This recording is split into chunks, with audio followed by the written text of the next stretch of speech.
27 local and international artists from the Philippine Art Collective gathered to curate a diverse collection of beautiful artworks for the showroom exhibition, which is officially open to the public on Friday, September 1 at the Juanito Tower in Cebu City.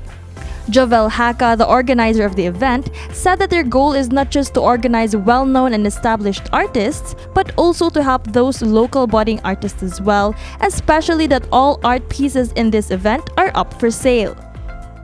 Our goal is not just Cebuano. We are all over the Philippines gid ang atong goal. So we have program na every month. We have activities. That's why we have activities every month. As you can see in our page, we have monthly activities gid. We have exhibit, we have projects. So that is our kanang motivation gid, is to help artists, not just the known artists, but also the pioneer, katong beginner. 𝗂𝗂 is inviting Cebuanos and guests to their art workshop in the same venue this month.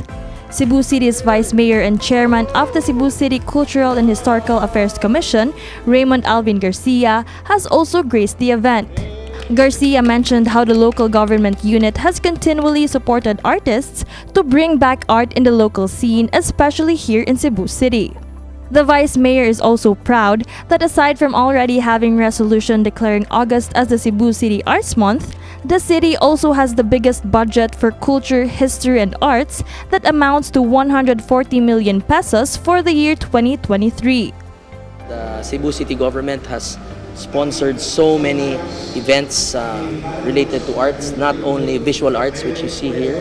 We have also sponsored theater, we have sponsored ballaks, literature, cinema, give importance, to give significance to local artists or the Cebuano artists.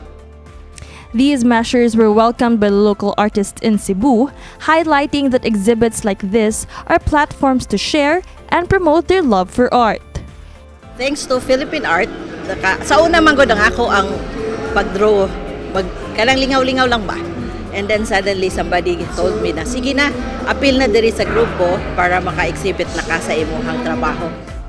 It's nice that the local government is very supportive of the movement of the artists, and not just by giving avenues where they can exhibit their works, but also some of the local, like the, what do you call that, the officials really buy artworks sometimes.